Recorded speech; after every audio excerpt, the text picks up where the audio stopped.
अस्सलामुअलैकुम दोस्तों, उम्मीद करता हूँ आप सब ठीक ठाक होंगे, खैर खैरियत से होंगे। लें जी, पहले ओडीआई मैच में जिम्बाब्वे के खिलाफ इबरतनाक और अफसोसनाक शिकस्त के बाद कल पाकिस्तान की टीम दोबारा सेकंड ओडीआई के लिए मैदान में उतरेगी।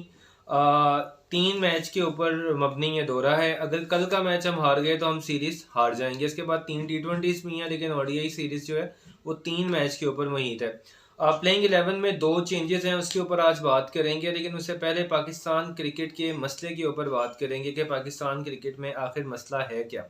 दोस्तों, सबसे पहली चीज़ तो ये है कि आपने भी ऑब्जर्व की होगी और आप भी एग्री करेंगे कि हमारे क्रिकेटर्स की जो प्राइम रिस्पॉन्सिबिलिटी है ना, फर्स्ट रिस्पॉन्सिबिलिटी जिसे कहते हैं, उसमें ये फेल हैं। और बाकी एस्पेक्ट में आके ये अच्छा करके अपनी परफॉर्मेंस कवर करते हैं। यानी बॉलर बैटिंग को एस्पेक्ट में आके कर लेते हैं कि जी हम ऑलराउंडर हैं, और जो हमारे बैट्समैन हैं या पार्ट टाइम बॉलर्स हैं, साथ स्पिनर्स हैं, वो अपनी स्पिन एबिलिटी से एक दो विकेट्स लेके अपनी पोजीशन जस्टिफाई करते हैं।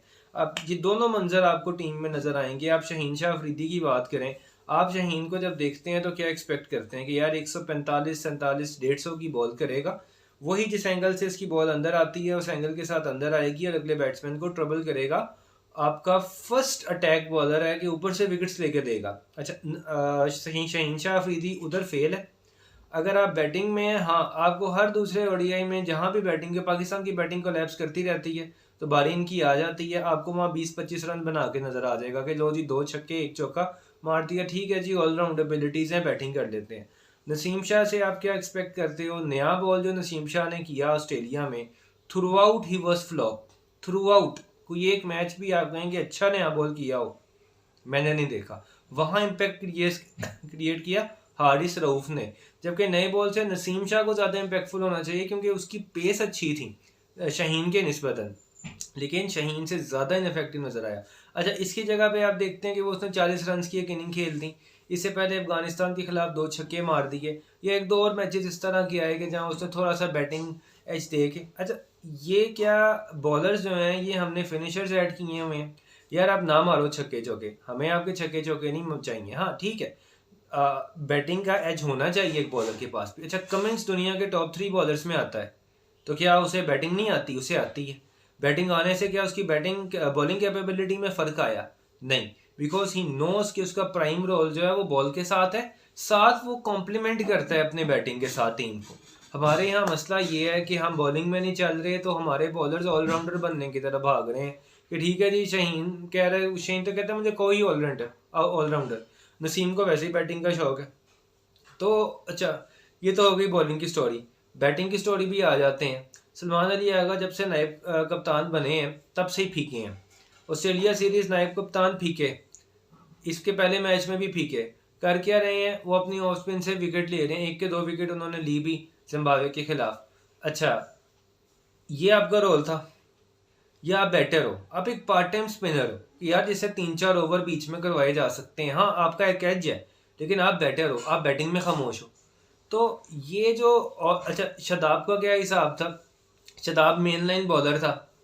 अच्छा जी, आप बॉलर हो, ठीक है जी, मैं बॉलर हूँ, लेकिन क्या था, बॉलिंग में चल नहीं रहा। Full toss middle of pitch में पिच करके पीछे कर दिया, फुल टॉस दे दी, बिल्कुल मुंह पे दे दी।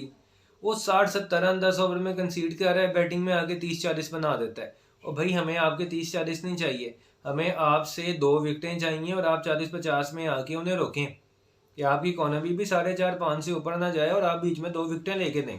उससे जो इम्पैक्ट पड़ता है ना टीम के स्कोर पे, वो 70-80 रन का पड़ जाता है। क्योंकि सारी बात है, मिडल ओवर्स में विकेट मिलती है तो स्लो डाउन भी होता है रन रेट, और एंड पे टारगेट भी कम हो जाता है। तो कम से कम 70-80 रन की रिडक्शन है।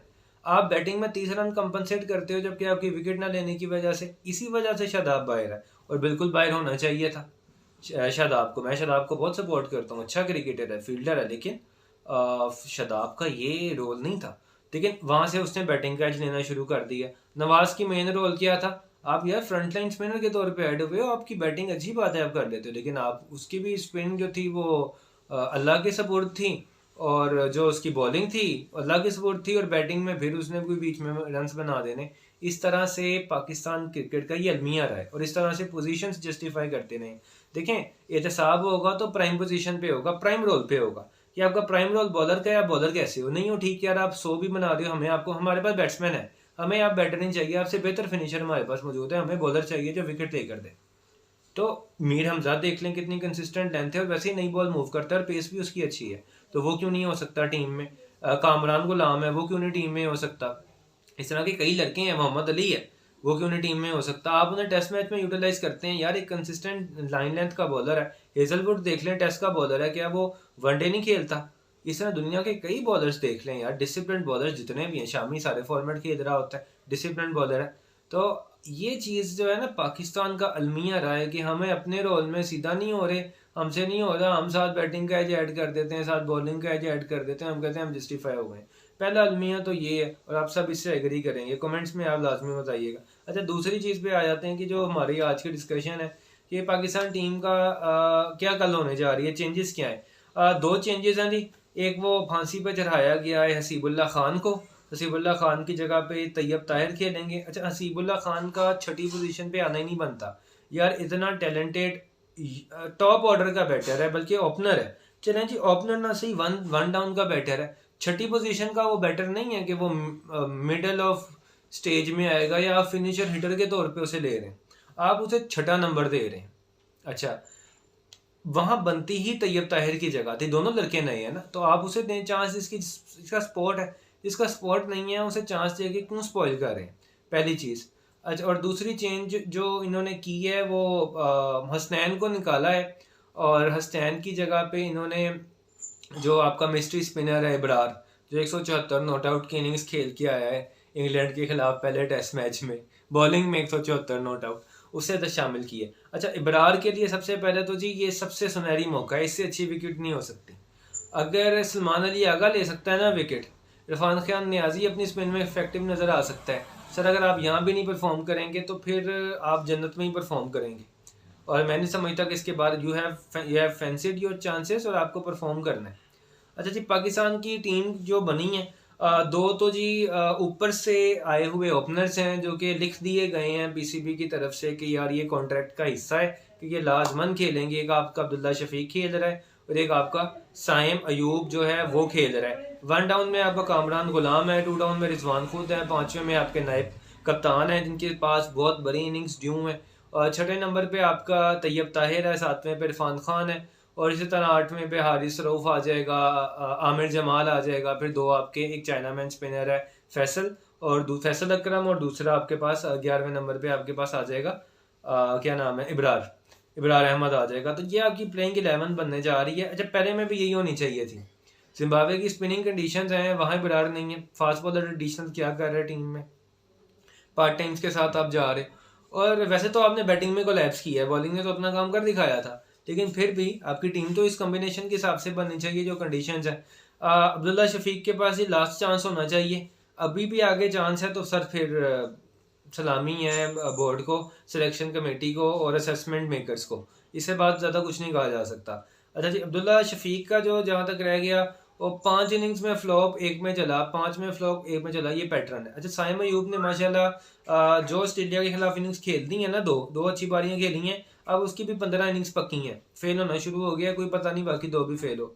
तो अच्छा, साइम अयूब ने तो परफॉर्म कर दिया था, अगर आपने हसीबुल्ला खान को चांस देना था तो ओपनर है साइम को रेस्ट करवाते, उसकी परफॉर्मेंस तो जस्टिफाई थी, या अब्दुल्ला शफीक को ड्रॉप करते पुअर परफॉर्मेंस की वजह से। वो एक इनिंग्स उसने ऑस्ट्रेलिया के खिलाफ खेल दी क्योंकि अच्छी पार्टनरशिप जो दोनों की लगी थी, जो ओपनर ही चेज कर गए थे, या एक आउट हुआ था बाद में, ख्याल से साइम अयूब आउट हुआ था, अब्दुल्ला शफीक बाबर के साथ दूसरा ओडीआई इन्होंने चेज किया था, वो एक इनिंग्स आ गई, बस ठीक है जी। अभी सीरीज में भी एक इनिंग्स उसने खेल देनी है, 3 में से 1 में खेल देनी है, हर सीरीज में एक इनिंग्स है, बाकी में फ्लॉप है। आप इस पैटर्न के साथ चल रहे हो और आप चल रहे हो, इसका मतलब है कि फिर बोर्ड जो है ना उसकी तवज्जो नहीं है, कंसिस्टेंसी का तो नाम ही नहीं ना पाकिस्तान क्रिकेट में, वो चल रहा है। कामरान गुलाम सीनियर प्लेयर है, उसे परफॉर्म करना चाहिए, ड्यू है 2 मैचों में एक इनिंग्स, उसे एक इनिंग्स लाजमी देनी चाहिए। अच्छा डेब्यू था, लेकिन ये कोई डेब्यूटेंट नहीं है, बेसिकली 30 साल की उम्र का लड़का है, खेल के आया है डोमेस्टिक अच्छा खासा, हड्डियां गाली हैं उसने, उसको डायरेक्टली परफॉर्म करना चाहिए। मैं अनड्यू प्रेशर नहीं क्रिएट करूंगा, लेकिन उसकी तरफ इनिंग्स ड्यू है, रिजवान की तरफ खुद इनिंग्स ड्यू है, सलमान आगा की तरफ भी ड्यू है, और तैयब ताहिर तो वैसे माशाल्लाह भी नया है। तो इरफान खान नियाजी भी ऑन एंड ऑफ ठीक जा रहा है, लेकिन उसे भी थोड़ा सा नीचे से जो इम्पैक्ट क्रिएट करने के लिए रखा हुआ है ना कि यार ये हिटिंग कर लेता है, उसे अपनी हिटिंग कैपेबिलिटीज़ को दिखाने की ज़रूरत है। वैसे तो हिटर की तब वो कैपेबिलिटी दिखाए जब वो 40 ओवर के बाद आए। जब वो उस लड़के ने आना ही 25-30 ओवर में है, तो बस फिर आपने क्या उसने हिटिंग दिखानी है, उसे फिर वही है ना, नॉक आउट ही करना है। तो ये बेसिकली टीम की पोजीशन है जी। बेस्ट ऑफ लक तो हम कहेंगे, क्योंकि सीरीज़ तो नहीं हारनी, आ गई जिम्बाब्वे के खिलाफ एक एक, किससे पिछली दफ़ा भी जब गए थे एक एक करके आ गए थे। तो कोई पता नहीं है, वो तो ड्रॉ कर लिया था, तो इसका क्या हमने कर देना है। लेकिन चलें जी, बेस्ट ऑफ लक विश करेंगे पाकिस्तान टीम को। उम्मीद है कि हम सीखेंगे और सीखते सीखते कहीं ना कहीं पहुंच ही जाएंगे। अगले वीडियो तक के लिए इजाज़त दें जी। अल्लाह निगहबान।